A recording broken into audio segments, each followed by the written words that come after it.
오늘 받으실 하나님의 말씀은 요나서 4장입니다.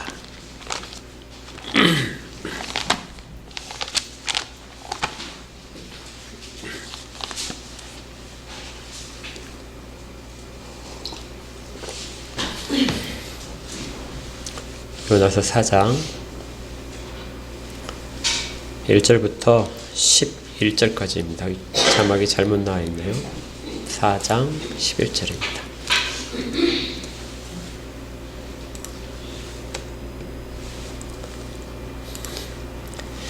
자, 교대로 읽겠습니다. 제가 1절을 먼저 읽겠습니다. 요나가 매우 싫어하고 성내며 여호와께 기도하여 이르되 여호와여 내가 고국에 있을 때에 다시요. 1절을 제가 요나가 매우 싫어하고 성내며 2절입니다. 그래서 기도하여 이르되 여호와여 내가 고국에 있을 때에 이러하겠다고 말씀하지 아니하였나이까. 그러므로 내가 빨리 다시스로 도망하였사오니 주께서는 은혜로우시며 자비로우시며 노하기를 더디하시며 인애가 크시사 뜻을 돌이켜 재앙을 내리지 아니하시는 하나님인 줄을 내가 알았음이니이다. 여호와여 원하건대 이제 내 생명을 거두어 가소서. 사는 것보다 죽는 것이 내게 나음이니이다 하니 여호와께서 이르시되 네가 성내는 것이 옳으냐 하시니라. 요나가 성읍에서 나가서 그 성읍 동쪽에 앉아 거기서 자기를 위하여 초막을 짓고 그 성읍에 무슨 일이 일어나는가를 보려고 그늘 아래에 앉았더라. 하나님께 여호와께서 박농쿨을 예비하사 요나를 가리게 하셨으니 이는 그의 머리를 위하여 그늘이 지게 하며 그의 괴로움을 면하게 하려 하심이더라. 요나가 박농쿨로 말미암아 크게 기뻐하였더니 하나님이 벌레를 예비하사 이튿날 새벽에 그 박농쿨을 갉아먹게 하심에 시드니라. 해가 뜰 때 하나님이 뜨거운 동풍을 예비하셨고 해는 요나의 머리에 쬐임에 요나가 혼미하여 스스로 죽기를 구하여 이르되 사는 것보다 죽는 것이 내게 나으니이다 하니라. 하나님이 요나에게 이르시되 내가 이 박농쿨로 말미암아 성내는 것이 어찌 옳으냐 하시니 그가 대답하되 내가 성내어 죽기까지 할지라도 옳으니이다 하니라. 여호와께서 이르시되 네가 수고도 아니하였고 재배도 아니하였고 하룻밤에 났다가 하룻밤에 말라버린 이 박농쿨을 아꼈거든. 함께 읽겠습니다. 하물며 이 큰 성읍 니느웨에는 좌우를 분변하지 못하는 자가 12만 명이요 가축도 많이 있나니 내가 어찌 아끼지 아니하겠느냐 하시니라. 아멘.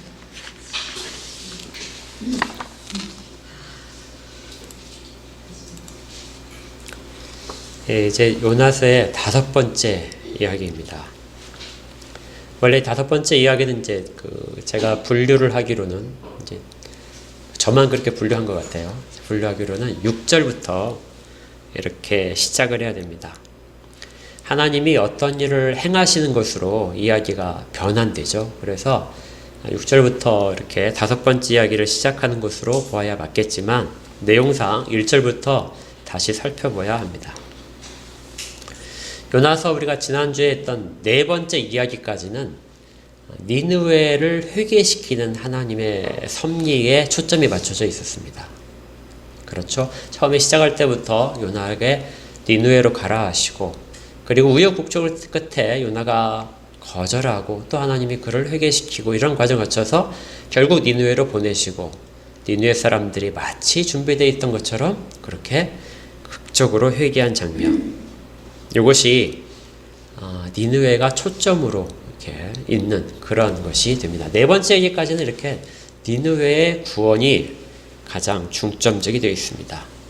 이를 통해서 우리가 가장 깊게 알 수 있는 것은 하나님은 하나님의 일을 반드시 이루신다. 어떤 것이 중간에 우리 아무리 그것을 거역할지라 할지라도 하나님은 하나님이 원하시는 것들에 대해서는 반드시 이루신다는 것입니다. 여러분도 그렇게 믿으시나요? 예. 자, 그런데 이게 니느웨의 구원이 요나서의 초점이라면 요나서는 3장에서 끝이 나야 됩니다. 그렇죠? 그들이 구원을 받았기 때문에 3장에서 끝이 날 텐데 요나서는 3장에서 끝이 나지 않고 4장이 뒤에 첨부되어 있습니다. 만약에 그 4장을 우리가 니느웨에 초점을 맞춰서 4장을 하나를 더 덧붙인다면 아마 이런 이야기가 될 거예요. 니느웨에서 그 다음에 일어난 일들. 니느웨에서 그 다음에 어떤 일이 벌어졌을까요? 이 이야기를 요나서 4장에 기록한다면 아주 자연스럽게 니느웨에 초점을 맞춰진 그런 순서적으로 설명이 될 텐데요.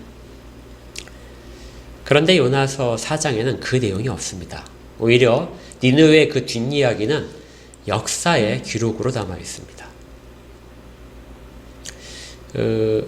제가 그 2017년 7월 23일 날 중앙일보를 제가 찾아봤는데요.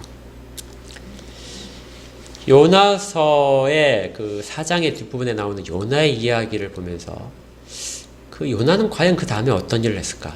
그리고 니느웨는 어떻게 됐을까 하는 궁금증으로 이제 기사를 쭉 살펴보다가 요나가 이스라엘로 돌아가지 않았다는 사실을 다시 확인할 수 있었습니다. 중앙일보 기사에 그게 나와 있었어요. 2017년에. 제가 그 기사를 읽어드릴게요. 모술은 구약성서에 예루살렘을 점령한 나라로 등장하는 아시리아의 수도가 자리 잡았던 곳이라 관련 유적이 상당하다. IS는 이를 조직적으로 철저히 파괴했다. 대표적인 것이 구약성서 요나서의 주인공인 예언자 요나의 묘지다. 요나는 니느웨 고대 아시리아 궁전터에 묻혔는데 그 자리에는 아시리아 규에 이어 이슬람의 예언자 유누스란 말은 요나의 아랍식 발음입니다. 예언자 유누스의 모스크가 들어섰다.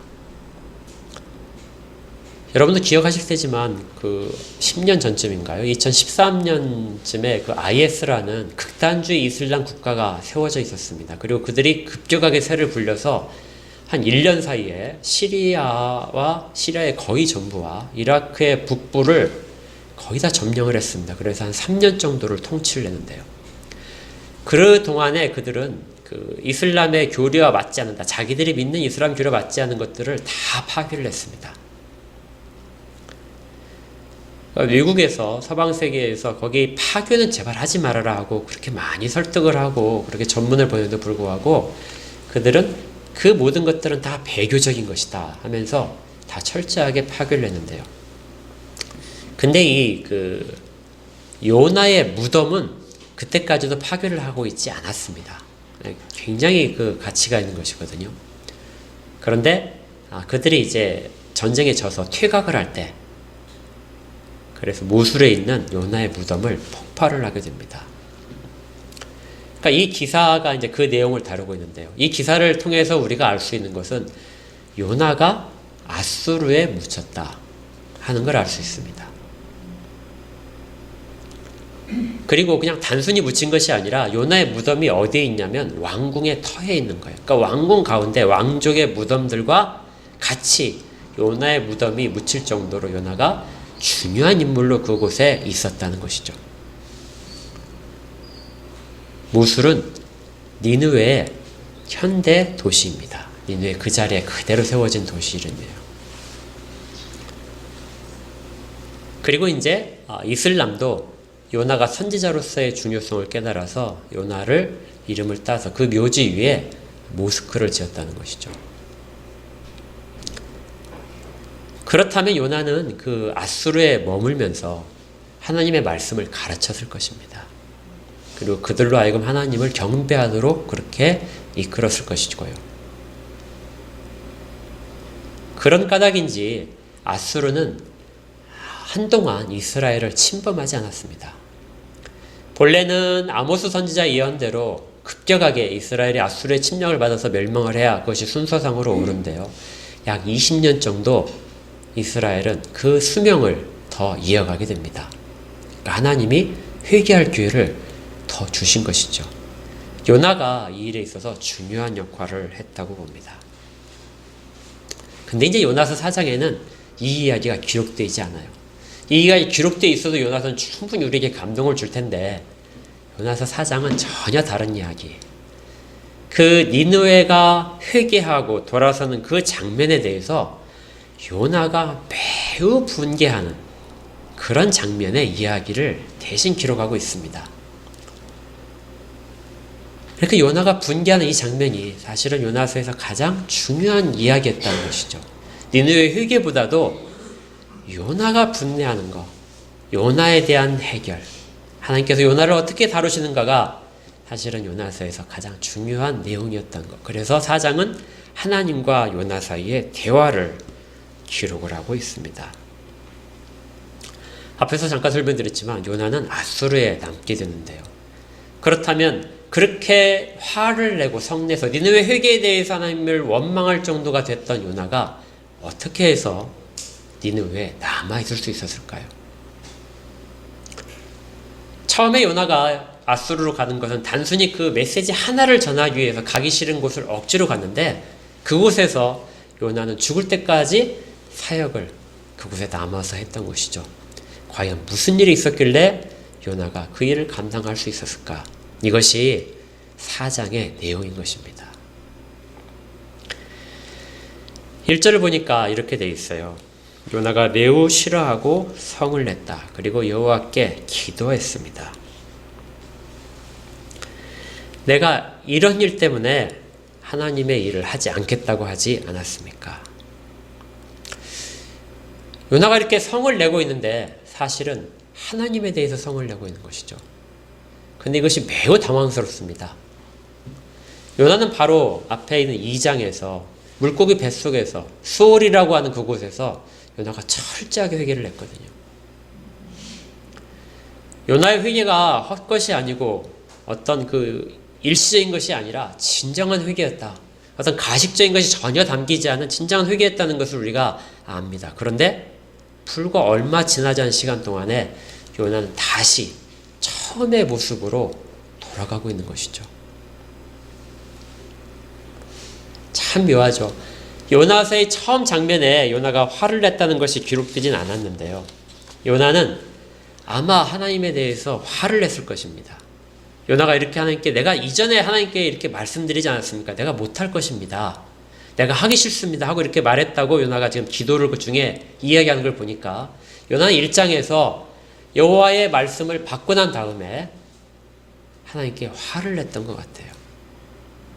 그런데 그 화냈던 것은 요나가 결국 물고기 뱃속에서 깊은 고통 속에서 다 사라지게 됐습니다. 처음에 했던 진노가 하나님께 대한 원망이 다 사라진 것이죠. 그랬던 그 모습을 지금 다시 보여주는 겁니다. 놀랍지 않나요?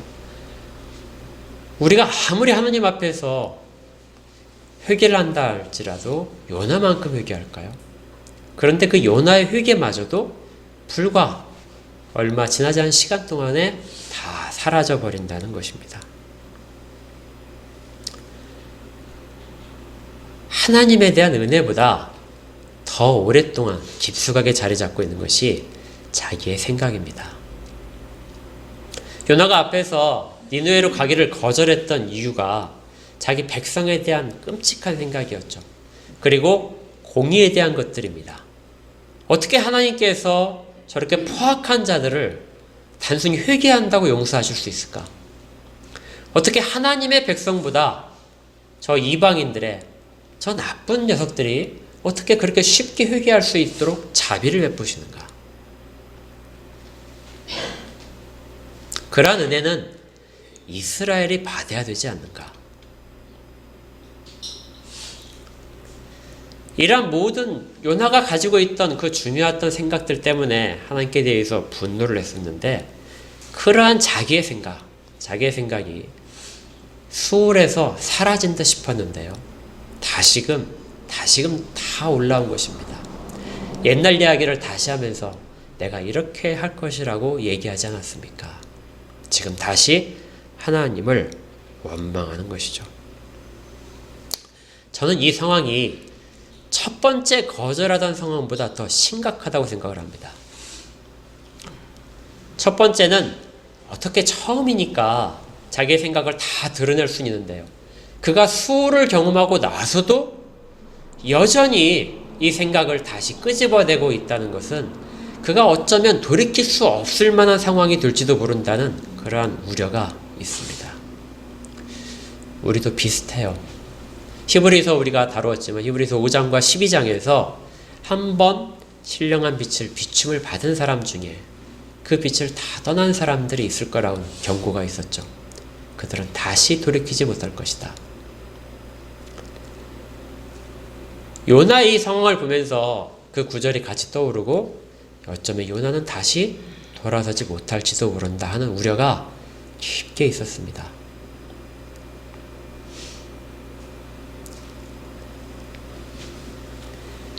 사람의 자기 주장은 이렇게 매우 무섭습니다. 어떤 은혜를 체험하더라도, 죽었다 살아나더라도, 아니면 어떤 깊은 절망 속에서 회복되더라도, 아니면 다 파산냈다가 다시 회복해서 큰 사업체를 이루고 이러한 모든 것들을 경험한다 할지라도 그 은혜는 유효기간이 매우 짧습니다. 사람은 곧 자기의 생각으로 그 은혜들을 다시 다 대체해버리거든요. 그러니 어떤 누구가 하나님 앞에서 의롭다고 자기가 신실하다고 이야기할 수 있을까요? 나의 믿음은 하나님 앞에 정말 내놓아도 하나님이 인정하실 것이다. 그렇게 이야기할 수 있는 사람은 아무도 없습니다. 한국교회가 한때 회개에 대해서 매우 중요하게 여겼고 이 회개를 지금도 중요하게 여기는 분들이 많은데요. 맞기는 한데 그 회개마저도 얼마나 불안정한 것인지를 우리가 알 수 있습니다. 강력한 체험은 모든 것들을 바꾸는 것이 아니라 방향을 전환할 수 있는 전환점에 불과합니다.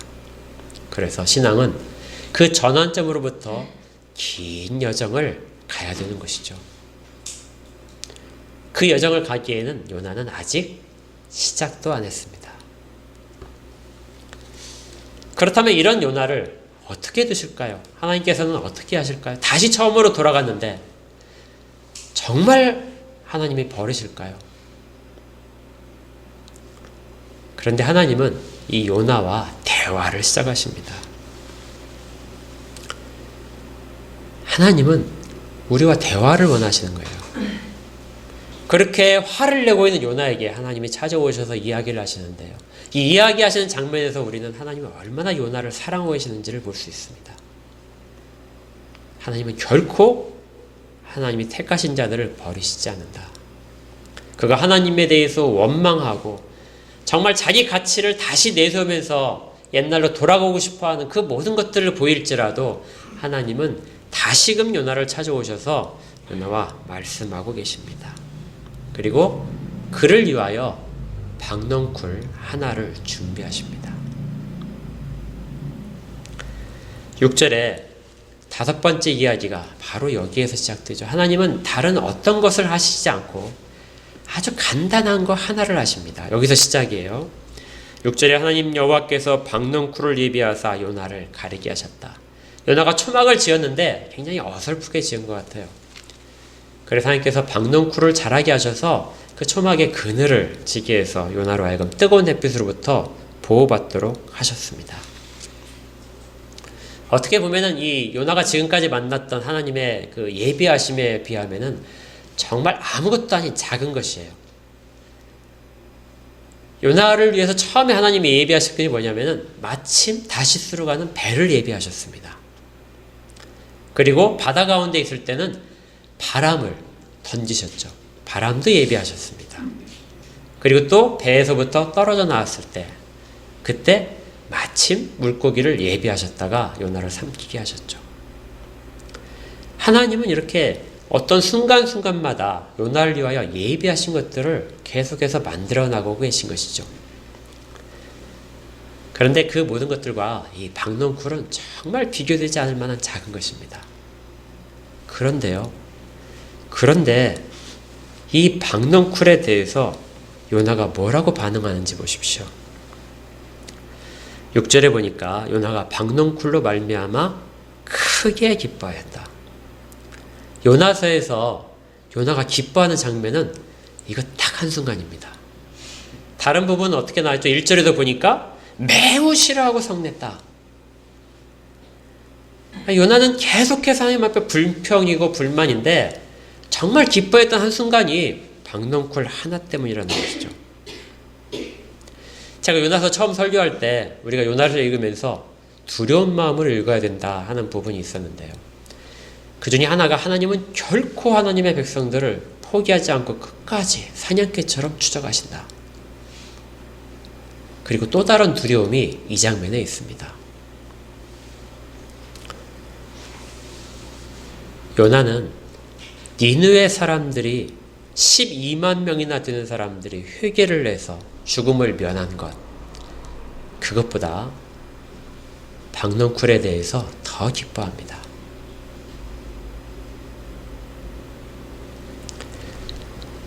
주님은 분명히 항상 말씀하시기를 누가복음 15장에서도 이렇게 하셨거든요. 15장 7절에 제가 읽어드릴게요. 내가 너희에게 이르노니 이와 같이 죄인 한 사람이 회개하면 하늘에서는 회개할 것 없는 의인 99으로 말미암아 기뻐하는 것보다 더하리라.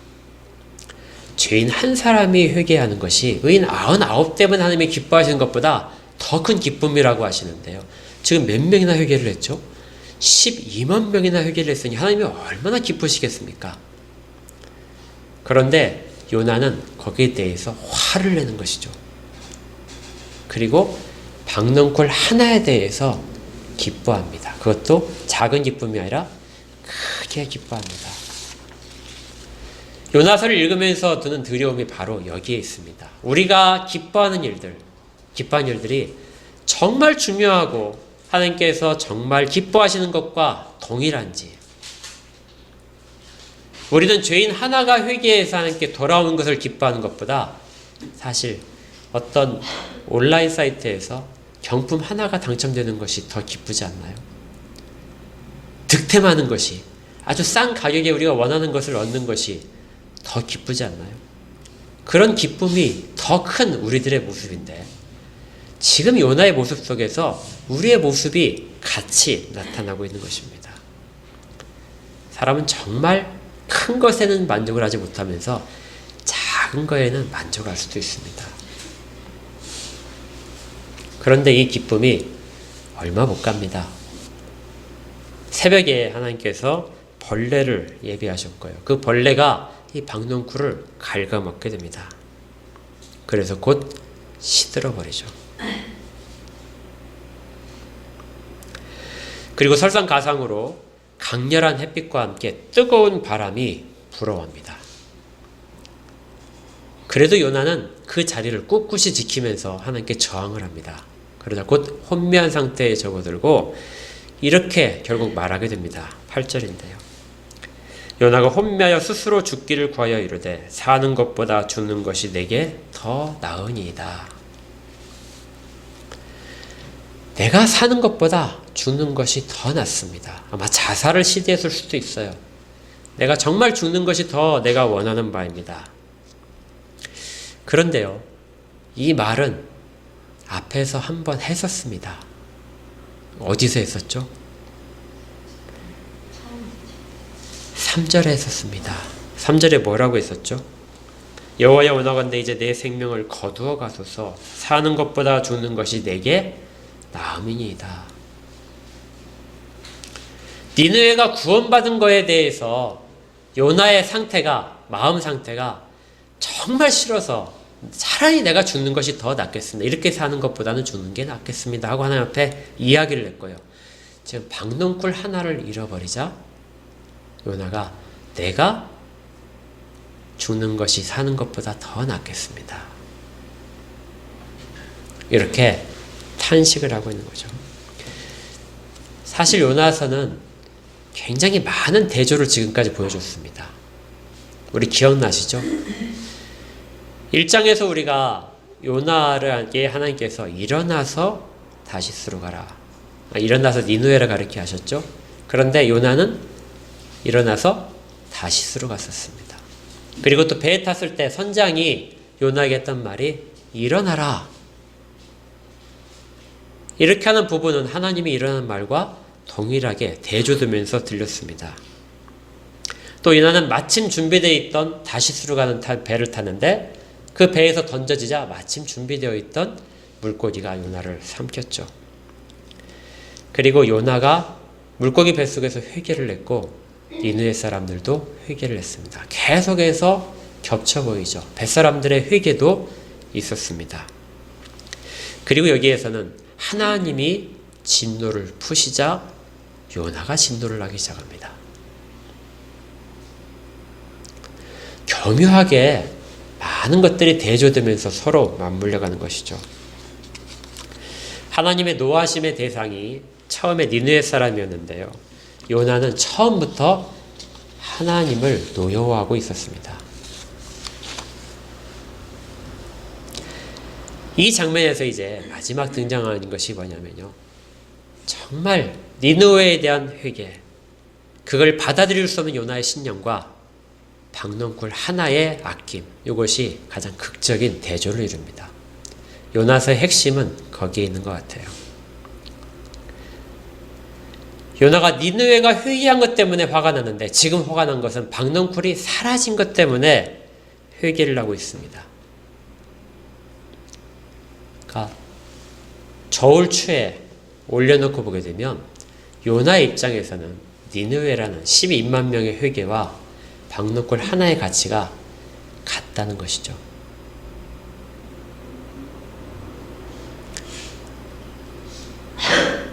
이것이 요나의 현재 상태입니다.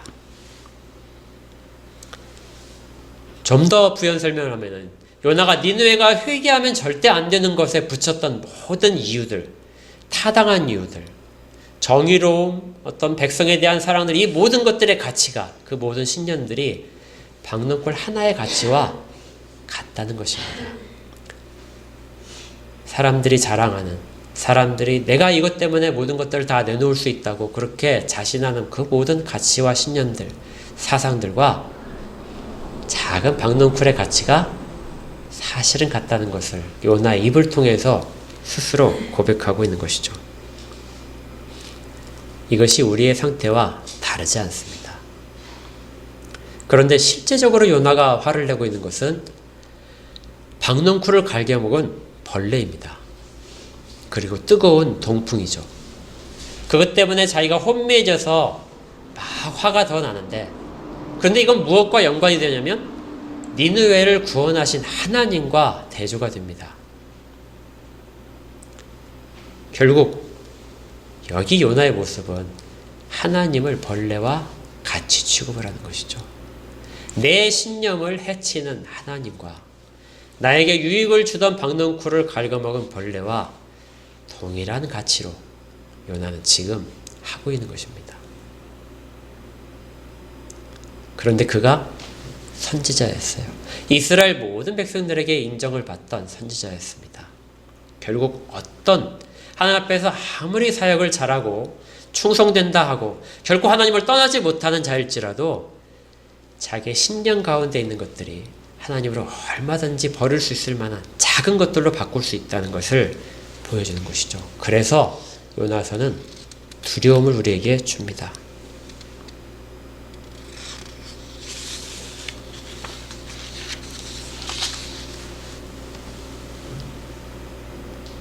이 잠시 동안, 하루 동안에 요나에게 편안함을 주었던 박넝쿨을 요나가 그렇게 아낀 것들. 그런데 사실 그 박넝쿨도 어떤 거죠? 하나님이 예비하셨다고 분명히 이야기합니다. 6절에 여호와께서 박넝쿨을 예비하사 요나를 가리게 하셨다. 그리고 또 밑에 보니까 7절에는 벌레를 예비하셨다고 합니다. 그리고 나와 있지 않지만 뜨거운 동풍도 예비하셨고요. 그리고 햇빛도 예비하셨습니다. 박넝쿨을 예비하신 하나님이 벌레도 예비하시고 뜨거운 동풍도 예비하셨어요.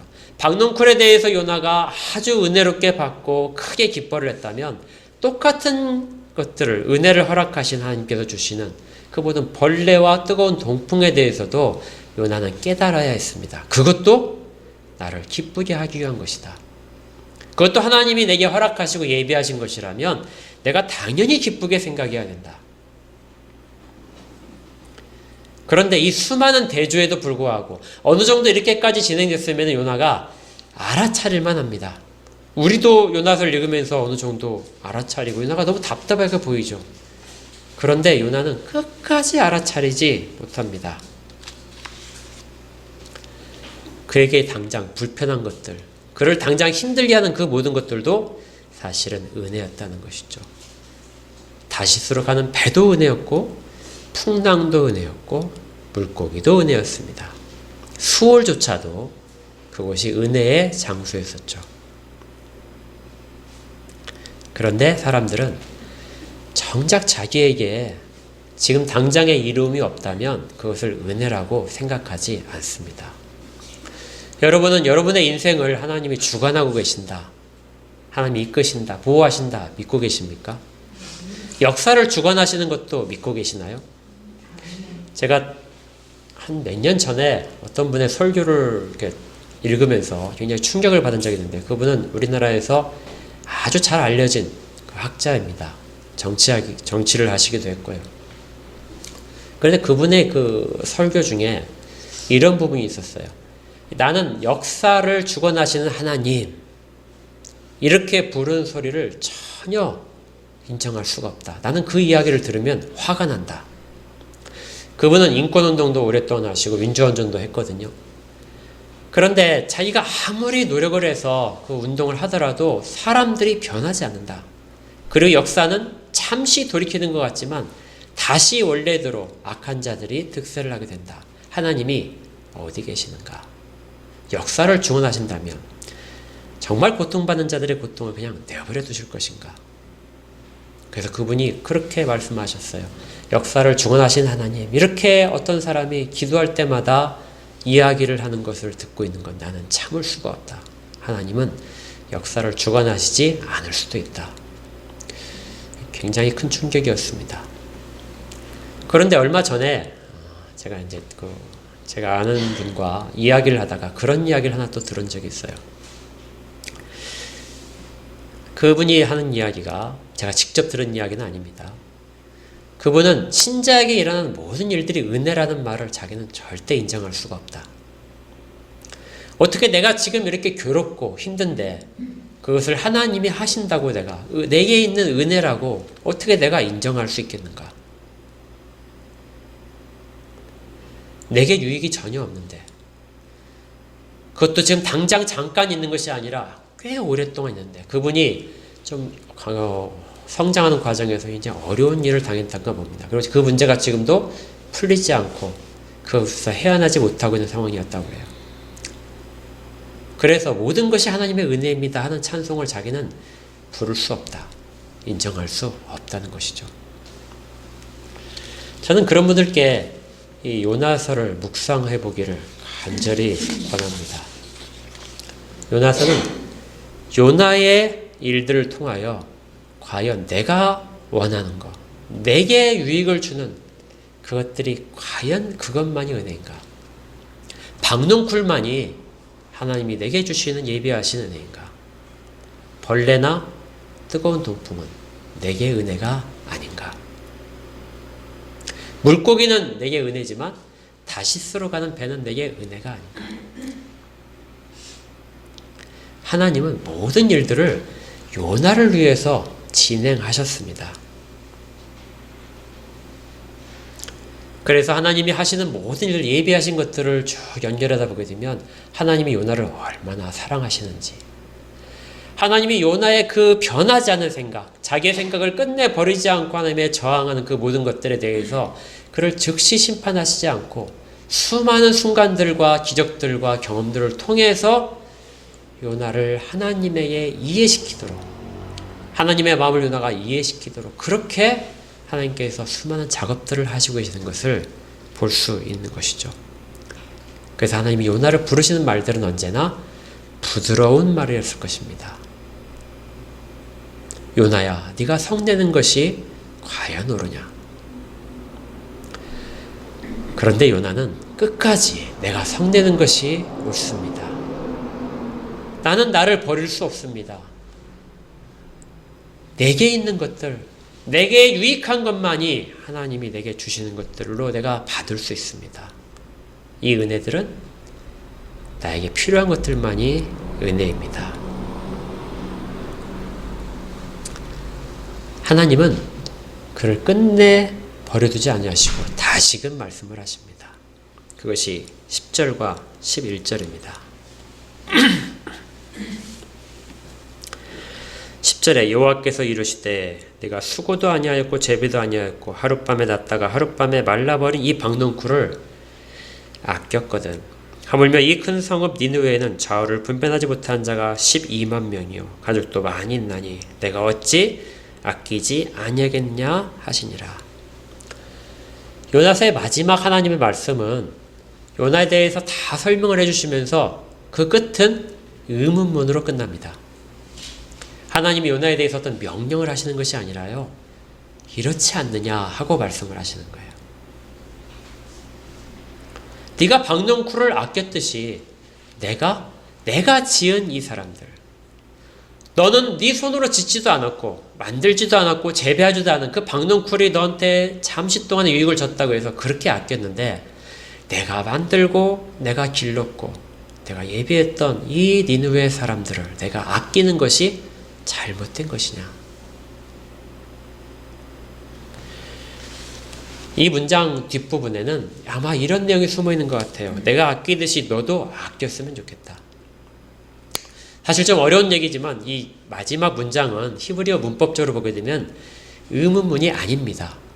의문사가 아니에요. 우리가 의문문을 만들 때는 마지막에 뭐 까 이렇게 이런 거 붙이잖아요.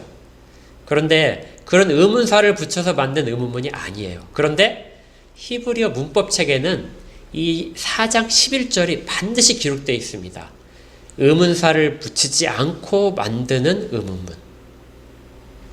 어떤 특정한 단어를 강조해서 그 강조를 하게 되면 그것이 의문문의 역할을 하게 된다는 것이죠. 그래서 모든 번역서들은 이 부분을 다 의문문으로 번역을 해놨습니다. 그런데 이렇게 만드는 의도가 있어요. 의문사를 사용하지 않고 단어의 형태를 바꿔서 이렇게 의문문을 내용적으로 만들게 되면 아주 강렬한 동의를 요청하는 것입니다. 그러니까 내가 아끼는 것이 옳지 않느냐. 요나가 이 일에 대해서 하나님은 동의해 주기를 바라시는 거예요. 제가 이 장면을 보면서 신약의 누가복음 15장에 그 돌아온 탕자 비유가 갑자기 생각났습니다. 돌아온 탕자 비유에 이런 내용이 있어요. 읽어드릴게요. 15장 32절입니다. 누가복음 15장 32절에 이 내 동생은 죽었다가 살아났으며 내가 잃었다가 얻었기로 우리가 즐거워하고 기뻐하는 것이 마땅하다 아니라.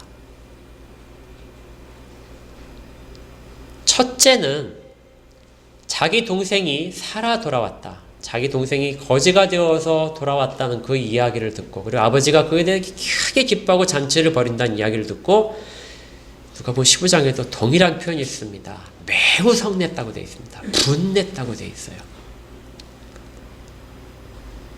동일하지 않나요? 자기는 하나님과 늘 아버지와 늘 동행하고 있는 자였는데 어떻게 저 하나님을 배반하고 아버지를 배반하고 갔던 저자가 돌아왔다고 해서 그렇게 기뻐할 수 있는가? 그런데 아버지가 하는 말이 너도 나와 같이 기뻐해주면 안 되겠느냐? 죽은 자를 다시 살아난 채로 얻었는데, 아버지가 첫째 아들에게 한 말이었습니다. 지금 그 이야기가 하나님이 지금 요나에게 하시는 거예요. 박농쿨이 그렇게 너한테 아꼈던 거라면 이 니느웨 사람들을 아끼는 내 마음도 네가 이해할 수 있지 않겠느냐? 같이 기뻐해 주지 않겠느냐? 하나님이 권유를 하시는 것이죠. 어쩌면 요나서는 처음부터 끝까지가 이 말에 담겨 있을 수도 있습니다. 아낀다.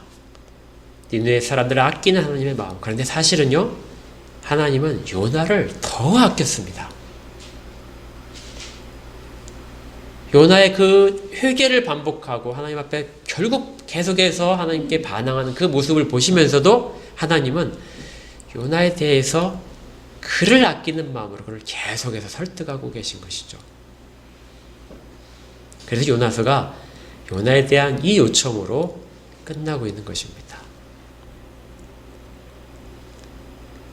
이제 요나서를 마무리해야 되는데요.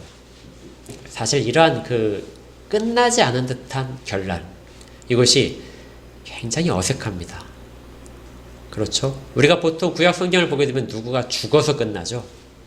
아니면 요나가 어떤 다른 일을 하는 것으로 끝나게 되는데요. 이 정말 마무리되지 않은 듯한 결말.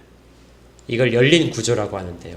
이 열린 구조가 요나서가 구약 성경에서 어쩌면 전체 성경에서 가장 특이한 구조일 수도 있습니다. 이 열린 구조를 통해서 우리가 한 가지 깨달을 수 있는 게 있어요. 그 결말은 우리 각자가 이야기해야 된다는 것입니다. 그래서 요나서는 사실 5가지 이야기가 아니라 기록되지 않은 6번째 이야기가 있는 것이고 그걸 우리가 기록을 해야 됩니다. 여러분들은 이 마지막 요나서 다음에 어떤 일들을 기록하고 싶으신가요? 아마 이런 이야기가 기록될 수 있을 것 같아요. 어떤 분들은 요나가 다시금 이 하나님의 설득을 듣고 깊이 회개를 하고 하나님 마음과 공감을 해서 요나가 그곳에서 니느웨 사람들을 아끼는 마음이 되어서 그곳에 남아 있었다. 이렇게 결론을 지을 수도 있을 겁니다.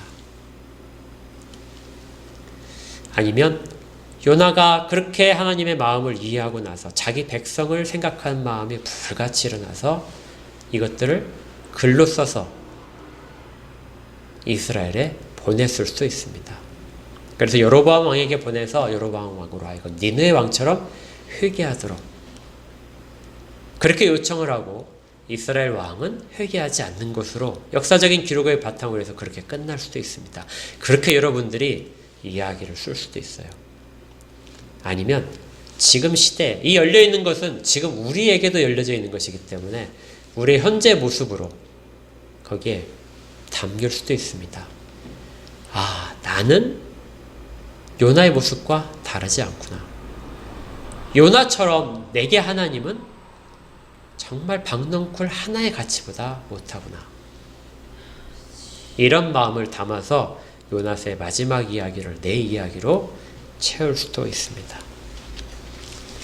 그것도 아니면 요나가 이 상태에서도 하나님께 설득당하지 않자 다시금 설득하는 이야기로 뒷부분을 채울 수도 있겠죠. 저는 이 부분이 모든 결말들이 다 옳다고 봅니다. 왜냐하면 적어도 하나님의 마음을 이해했을 테니까요. 그래서 기록에 남아있지 않지만 요나가 앗수르에 남아있던 것입니다. 하나님은 결국 요나를 설득하셨고 요나는 하나님이 기뻐하신 일을 자기의 기쁨으로 받아들인 것이죠. 여러분들이 어떻게 요나서에 대한 6번째 이야기를 만드실다 할지라도 그 결말은 거의 같을 것입니다. 하나님이 요나를 설득하셨듯이 우리 각자도 다 설득해 주십시오. 하나님이 기뻐하시는 것이 나의 기쁨이 되게 하십시오. 그렇게 되기를 소망합니다. 이것이 공통적인 결말이 될 것입니다. 하나님의 은혜는 언제나 우리에게 넘칩니다. 하나님은 하나님의 마음을 이해하지 못한 자들에게 하나님의 마음을 이해할 수 있도록 계속해서 말씀하시고 여러 가지 사건들을 이용해서 보게 하시고 그렇게 지금도 섭리하고 계십니다. 하나님이 우리를 어느 정도 아끼시는지 천하보다도 더 귀하게 생각하시는 그 마음, 요나를 통하여 발견된 그 마음을 부디 잊지 마시고 하나님의 마음을 이해하고 하나님의 사랑 가운데 모든 음성 가운데 그것이 혹시 벌레일지라도 뜨거운 동풍일지라도 그것들도 은혜로서 다 받으시고 그걸 통하여 하시는 하나님의 놀라우신 섭리들을 우리를 향한 놀라우신 뜻들을 다 발견하시기를 주의 이름으로 축복합니다. 함께 기도하겠습니다. 하나님의 은혜를 감사드립니다. 때로는 감탄하며 때로는 두려움으로 때로는 소망으로 요나서를 읽어왔습니다. 그리고 저희들에게 주신 감동대로 저희들이 요나서의 6번째 이야기를 쓰고자 합니다.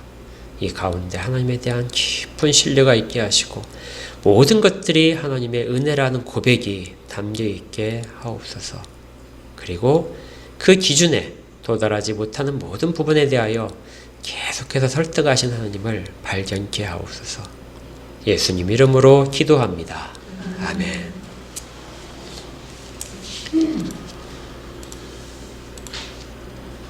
함께 찬양하며